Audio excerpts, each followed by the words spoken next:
राधे राधे दर्शकों, आप सभी का बहुत बहुत स्वागत है हमारे बेहद विशेष कार्यक्रम संत संदेश में। और मैं हूं आपके साथ उपेंद्र कौर। दर्शकों, जिस उम्र में बच्चे ज़्यादातर खेलकूद की और अपना ध्यान रखते हैं, उस उम्र में एक ऐसी शख्सियत ने अपना ध्यान कथाओं की ओर खींचा। आज जो हमारे साथ शख्सियत इस कार्यक्रम में उपस्थित है, उन्होंने लगभग 3 से 4 वर्ष की उम्र में ही कथाओं को पढ़ना समझना शुरू कर दिया था और आज लगभग 13 वर्ष की उम्र में उन्होंने 105 कथाएं पूर्ण कर ली हैं।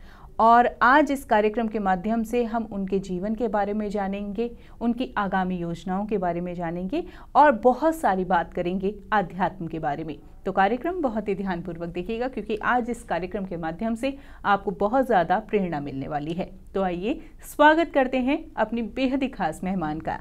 जी हाँ, हम बात करें पूज्य देविका दीक्षित जी की। तो आइए सबसे पहले मिलकर उनका स्वागत करें। नमस्कार देवी जी, बहुत बहुत स्वागत आपका। राधे राधे। सभी दर्शकों को, जो भी दर्शक संतवाणी चैनल के माध्यम से हमें देख रहे हैं, आप सभी को जय श्री राधे, जय श्री श्याम। बिल्कुल देवी जी, आज इस कार्यक्रम के माध्यम से आपका सानिध्य हमें प्राप्त हुआ है, यह हमारा बहुत बड़ा सौभाग्य है।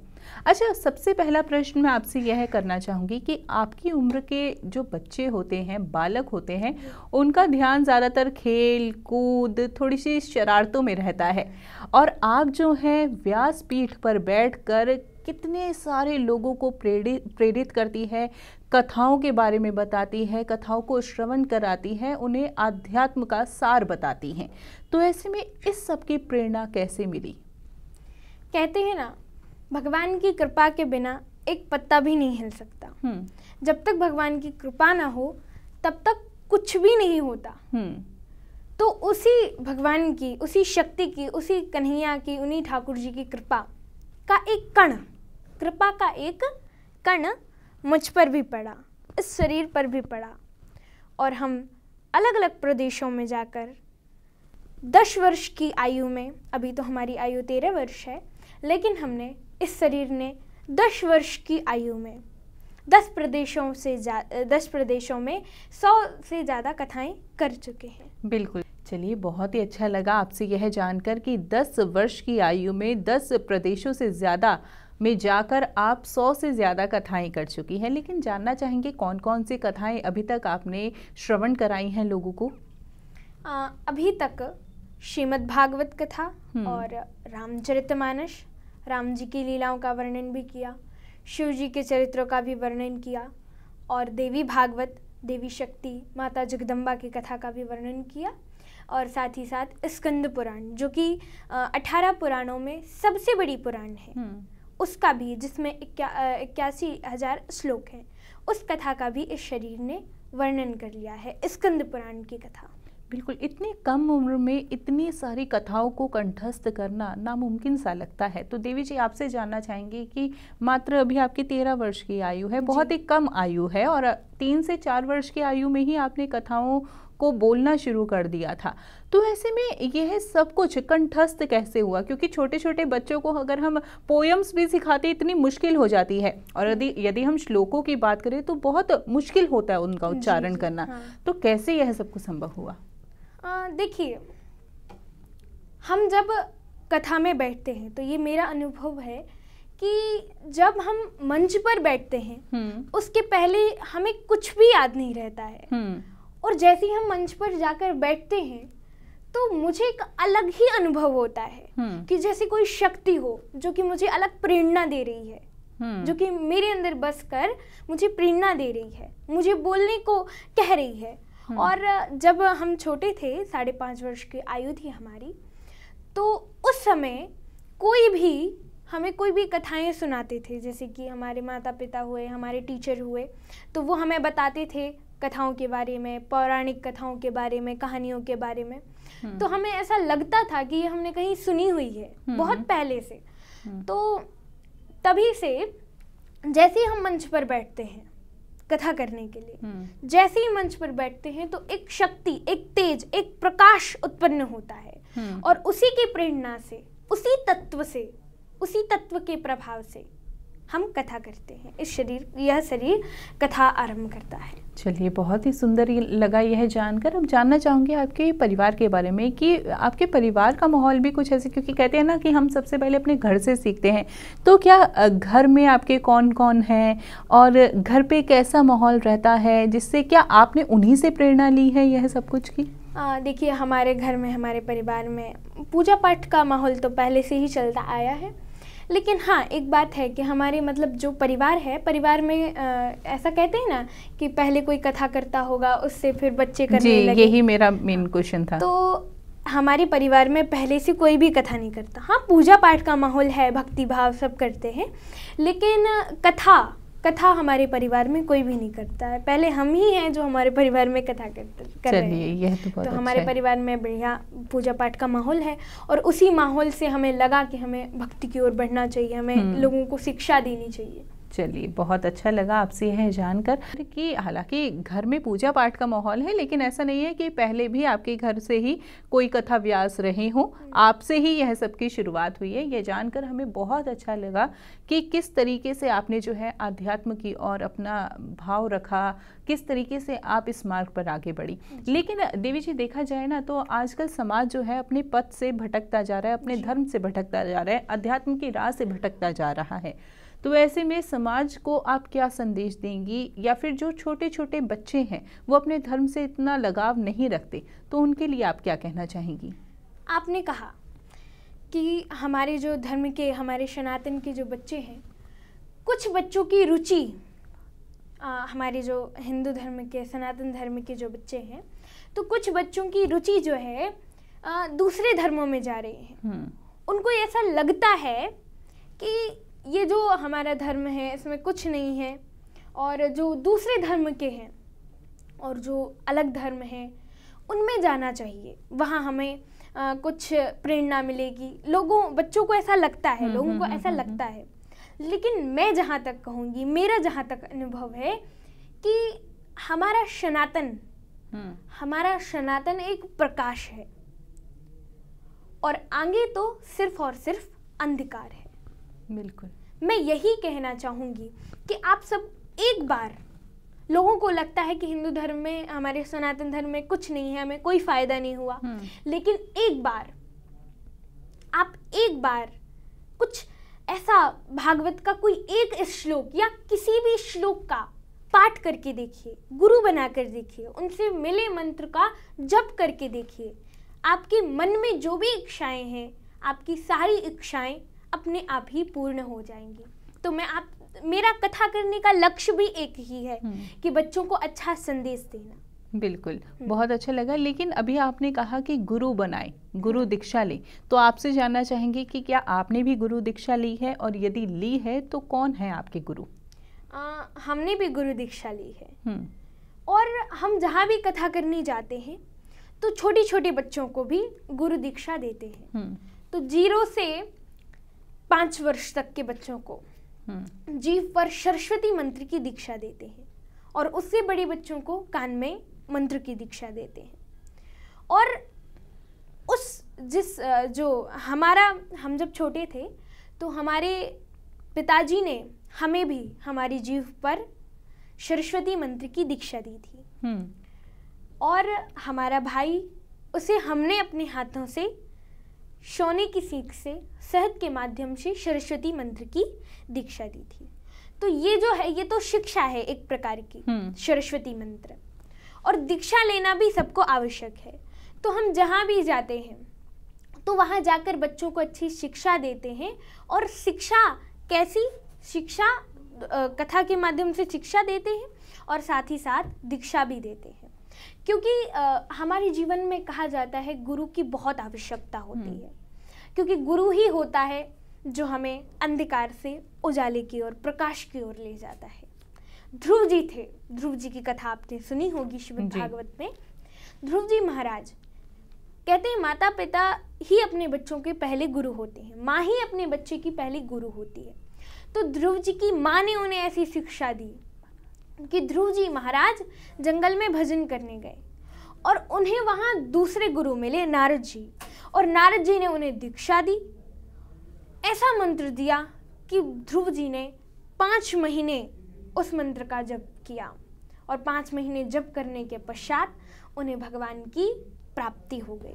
5 महीने के भीतर ही उन्होंने भगवान को पा लिया। तो बहुत प्रभाव है हमारे जीवन में गुरु का, बहुत प्रभाव है। चलिए, यह हमने बहुत अच्छे से समझा कि गुरु की आवश्यकता क्यों होती है, गुरु दीक्षा हमें क्यों लेनी चाहिए। लेकिन एक सवाल अब मैं आपसे करना चाहूँगी। यह तो बात रही आपके जीवन के बारे में और हमने आपके बारे में समझा, लेकिन अब बात करना चाहूँगी शास्त्रों की, क्योंकि जैसे आपने बताया कि 100 से ज़्यादा अभी तक आप कथा कर चुके हैं और बहुत सारी कथाएँ आपको आती हैं और कंठस्थ हैं। तो ऐसे में अब बात करना चाहूँगी शास्त्रों की, बात करना चाहूँगी पुराणों की। तो सबसे पहले बात करना चाहेंगे श्रीमद् भागवत कथा की। तो ऐसे में आज के समय में प्राणी मात्र को श्रीमद् भागवत कथा श्रवण करने की या पढ़ने की इतनी आवश्यकता क्यों है? देखिए, आपने जो प्रश्न किया, वेद व्यास जी ने इस कथा की रचना की है। श्रीमद् भागवत की रचना वेद व्यास जी ने की है और श्रीमद् भागवत महापुराण उनके 18 पुराणों में से एक पुराण है। तो श्रीमद् भागवत में उन्होंने, वेद व्यास जी ने स्वयं लिखा कि क्या आवश्यकता पड़ी श्रीमद् भागवत की रचना करने की। पहले के जो ऋषि मुनि होते थे वो बहुत चिंतन करते थे कि आगे आने वाला जो समय है, यानी जो आगे आने वाला कलयुग है, उसमें लोगों का स्वभाव कैसा होगा, लोगों का व्यवहार कैसा होगा। तो उसके बारे में श्री वेद व्यास जी लिखते हैं भागवत में, कहते हैं, इह घोरे कलौ प्रायो जीवस्चा असुरताम गतः क्लेश क्रांतस्य तस्यैवा शोधने किम परायणः। अर्थ कहते हैं वेद व्यास जी कि इह घोरे कलौ प्रायो, आगे आने वाला जो कलयुग है, उस कलयुग में जीवस्चा असुरताम गतः, जो जीव होंगे, जो मनुष्य होंगे, मनुष्य जो है असुर होते जाएंगे। क्या हो जाएंगे? असुर बन जाएंगे। अब असुर कैसे होते हैं? पहले के असुर तो असुर दिखते थे कि हाँ ये असुर हैं। वो बड़े बड़े राक्षस होते थे, उनके बड़े बड़े कान होते थे, नाखून होते थे, वो बहुत क्रोधी होते थे। लेकिन आजकल के असुर कैसे होते हैं? पहले के असुरों का तो रूप अलग होता था, लेकिन आजकल जो असुर हैं वो रूप से असुर नहीं है जीव, फिर गुणों से असुर हैं, स्वभाव से असुर हैं। कैसे? आप देख रहे हैं आजकल लोग नॉनवेज खाते हैं, मांसाहार करते हैं। तो क्या मांसाहार मनुष्यों का काम है? क्या ये मनुष्यों के गुण हैं? बताइए, क्या ये मनुष्यों के गुण हो सकते हैं? नहीं, ये तो राक्षसों के गुण हैं। किसके गुण हैं? राक्षसों के, असुरों के गुण हैं ये। और इतना ही नहीं, श्रीमद् भागवत में वर्णन भी आता है, कहा जाता है कि जो एक बार भोजन करे पूरे दिन में, जो एक बार भोजन करे वो देवता होता है। एक बार भोजन करने वाला देवता होता है और 2 बार भोजन करने वाला मनुष्य होता है और 2 बार से अधिक जो भोजन करता है वो असुर कहलाता है। तो हमारे जो गुण हैं, जीवों के जो गुण हैं, मनुष्यों के जो गुण हैं, वो अपने स्वभाव से, अपने गुणों से जो है असुर होते जा रहे हैं और उन्हें सुधारना है, उन्हें सही पथ दिखाना है। क्योंकि हम जीव पृथ्वी पर जन्म लेते हैं तो हम भूल जाते हैं कि हम यहाँ क्यों आए। और हर जीव का पृथ्वी पर आने से, पृथ्वी पर जब वो आता है तो कोई ना कोई, किसी न किसी कारण से आता है। बिल्कुल, कोई ना कोई कारण होता है उसके जन्म लेने का। तो सबका पृथ्वी पर आने के लिए, जब वो पृथ्वी पर आए हैं आप सब, तो आपके आने का कोई ना कोई कारण है, आपके अवतार का कोई ना कोई कारण है। लेकिन क्या है कि हम पृथ्वी पर आते हैं तो आकर हम इतने उलझ जाते हैं संसार में कि हम यही भूल जाते हैं कि हम पृथ्वी पर आए क्यों हैं। तो श्रीमद् भागवत, जो व्यक्ति अपने रास्ते से भटकते जा रहे हैं उसे सही पथ दिखाती है श्रीमद् भागवत की कथा। हम जो असुर होते जा रहे हैं, हमारा जीवन, हमारा गुण, हमारा स्वभाव बदल देती है श्रीमद् भागवत। इसलिए श्रीमद् भागवत की रचना हुई। और पहले के जो संत थे बहुत विचार विमर्श करते थे। जैसे आजकल डिबेट होती है, तो डिबेट में लोग क्या चर्चा करते हैं? राजनीतिक चर्चा होती है। तो सब अपनी अपनी पार्टी को श्रेष्ठ बताते हैं कि हमारी पार्टी श्रेष्ठ है, हमारी पार्टी श्रेष्ठ है। लेकिन जो पहले चर्चा होती थी, जैसे अभी डिबेट होती है, उसी प्रकार पहले संत भी डिबेट करते थे। चर्चा करते थे। लेकिन क्या चर्चा करते थे? वो लोग चर्चा करते थे कि आगे आने वाला जो कलयुग है, उन्हें बहुत चिंता थी आगे आने वाले समय यानी आज की।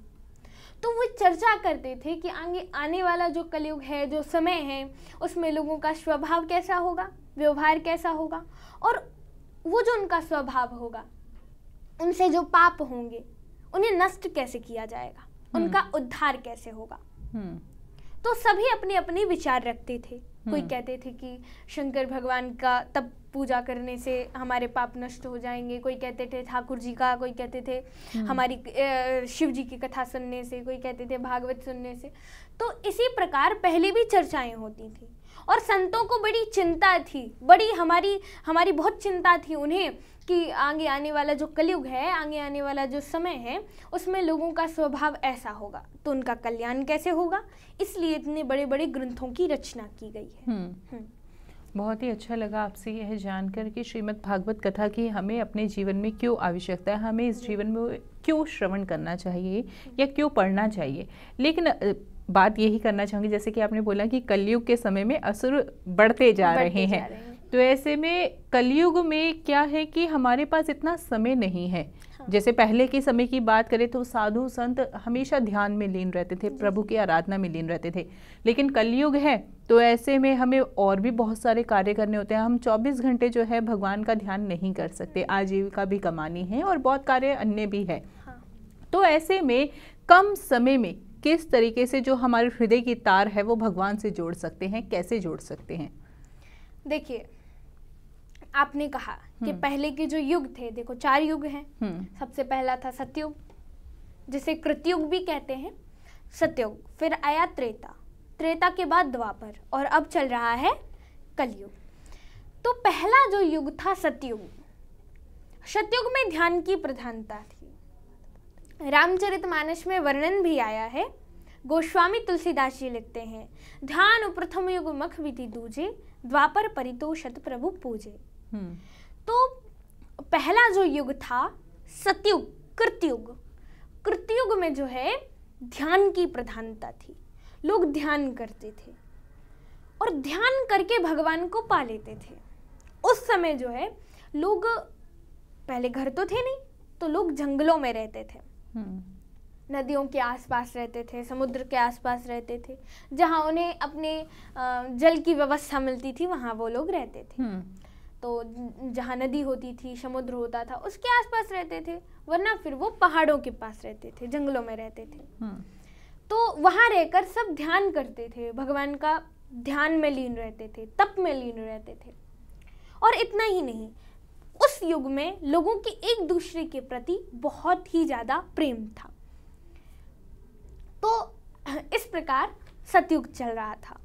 और स्कंद पुराण में वर्णन भी आता है कि कैसे कैसे सतयुग था, उसमें क्या क्या था। कहा जाता है कि पहले जब सतयुग की शुरुआत हुई थी, उस समय लोग कुछ भी नहीं खाते पीते थे, कुछ भी नहीं लेते थे, ना भोजन करते थे, ना पानी पीते थे। लेकिन उसके बाद जो है कल्प वृक्ष उत्पन्न हुआ, कल्पनाओं का वृक्ष। और उसी वृक्ष पर बिना मक्खियों की, जो मधुमक्खी होती है ना, बिना मधुमक्खियों की शहद उत्पन्न हुई। तो लोग उसी शहद को, उसी मधु को खा करके अपना गुजारा करने लगे। फिर धीरे धीरे करके लोगों के प्रति जो इतना प्रेम था कल्प वृक्ष के आने से, क्योंकि कल्प वृक्ष आया, उसके नीचे बैठकर लोग कल्पनाएं करते थे, तो कल्पनाओं से फिर उन्हें धन मिलता था, कई सारे आभूषणों की रचना हुई, फिर उन्हें वस्त्र भी मिले। तो फिर धीरे धीरे करके समय बदलता गया। और उसके बाद लोगों ने जब देखा कि इतना सब जो साधन आ गया है हमारे पास, तो धीरे धीरे प्रेम जो है खत्म होने लगा। तो जितने भी कल्प वृक्ष थे वो लुप्त होने लगे। और वो लुप्त होते जा रहे थे, तो अब कहाँ से मिलेगा धन, आभूषण, वस्त्र आदि। तो जो बलवान लोग थे वो कमजोर लोगों पर आक्रमण करके उनसे पूरा धन, वस्त्र आदि ले जाने लगे। तो जो प्रेम है वो नष्ट होता गया और धीरे धीरे करके सतयुग खत्म हो गया। फिर द्वापर आया, और द्वापर में जो है तो त्रेता में पहले सतयुग में तो ध्यान की प्रधानता थी, लोग ध्यान करके भगवान को पाते थे। आगे आने वाले त्रेता में यज्ञ की प्रधानता थी। काय की प्रधानता थी? यज्ञ की। लोग यज्ञ करके भगवत प्राप्ति कर लेते थे। अच्छा बताइए, राम जी का जन्म किस युग में हुआ था? त्रेता में ही तो हुआ था। तो जब उनका जन्म त्रेता में हुआ, भगवान कैसे आए दशरथ जी को? दशरथ जी ने कैसे प्राप्त किया भगवान को? यज्ञ करके। यज्ञ किया गया तो यज्ञ में से अग्निदेव खीर का कटोरा लेके आए, और जैसे ही खीर का कटोरा, खीर का चरु लेकर आए तो उस यज्ञ के जो यज्ञाचार्य थे, श्रृंगी ऋषि, उन्हें कटोरा दिया गया। और श्रृंगी ऋषि ने खीर का कटोरा वशिष्ठ मुनि को दिया। वशिष्ठ जी ने खीर का कटोरा दशरथ जी को दिया और देते हुए कहा, राजन यह हबि बांट देऊ नृप जाई, जथा जोग तेहि भाग बनाई। तो दशरथ जी ने वो जो खीर का कटोरा था उसके भाग बनाए, उसके भाग जो है बांटे। तो अब यहाँ एक और प्रश्न उठता है, कई लोग सोचते हैं कि आप ये बताइए, कई लोग हमसे पूछते भी हैं देवी जी कि खीर का कटोरा एक था और 3 पत्नियां थीं, तो 4 पुत्र होने थे, फिर 4 पुत्र कैसे हुए? और दशरथ जी को ये बात वशिष्ठ जी पहले ही बता चुके थे कि धरो धीर हो यही सुतचारी, आपके यहाँ धीरज धरो, आपके यहाँ 4 पुत्र होंगे। तो दशरथ जी ने विचार किया कि 4 पुत्र कैसे होंगे, क्योंकि खीर का कटोरा तो एक है और पत्नियां 3 हैं और पुत्र होने हैं 4, तो कैसे बांटा जाए खीर को?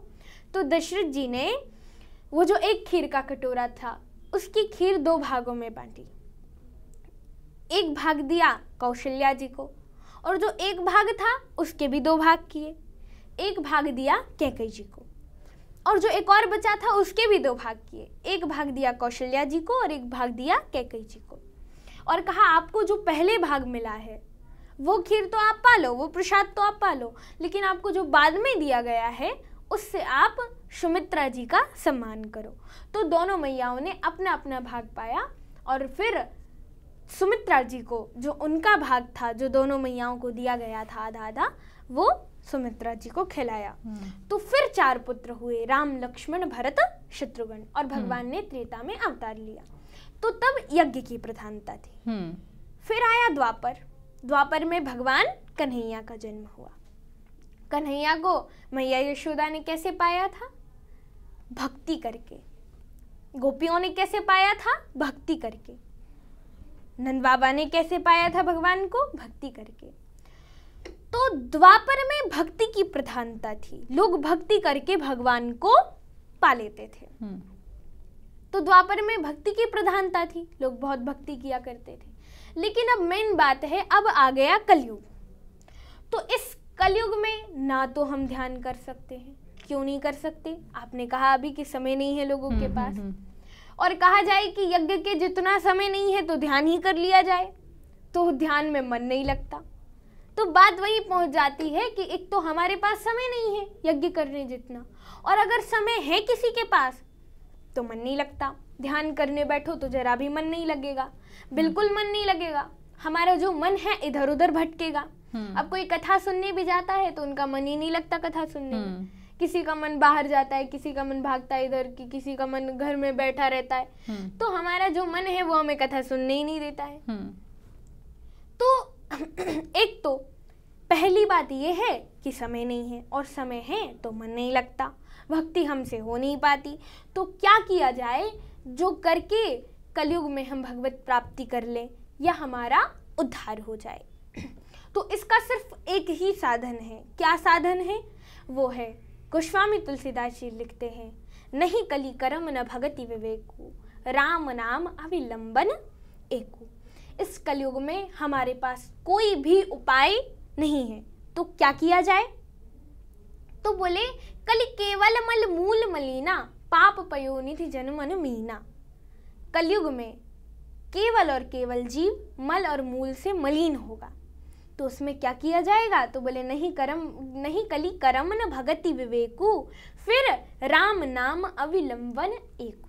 हम भगवान का नाम जप करके, कहते हैं ना, काम करते चलो नाम जपते रहो, और मुख में हो राम नाम, राम सेवा हाथ में, तो तू अकेला नहीं प्यारे राम तेरे साथ में।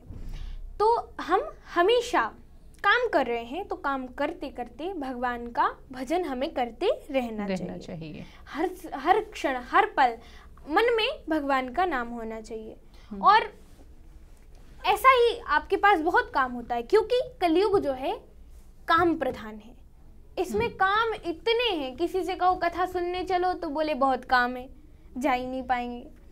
तो काम करते रहिए और मन में नाम जपते रहिए, उसी से आपका कल्याण हो जाएगा। बहुत ही सुंदर लगा देवी जी आपसे आज इस कार्यक्रम के माध्यम से जुड़कर, आपसे विशेष जानकारी प्राप्त कर आपने अपना कीमती समय दिया, उसके लिए बहुत बहुत धन्यवाद। राधे राधे। राधे राधे। राधे राधे दर्शकों।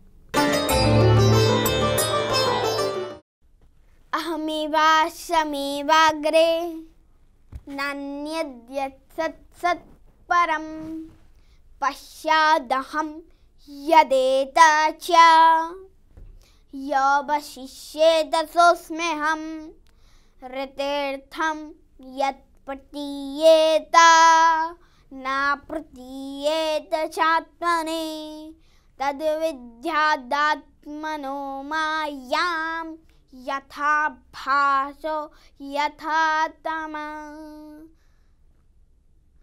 यथा महन्ति भूतानि भूतेषु चाबचष्वनु प्रविष्टान्यप्रविष्टानि तथा तेषु न तेष्वहम्।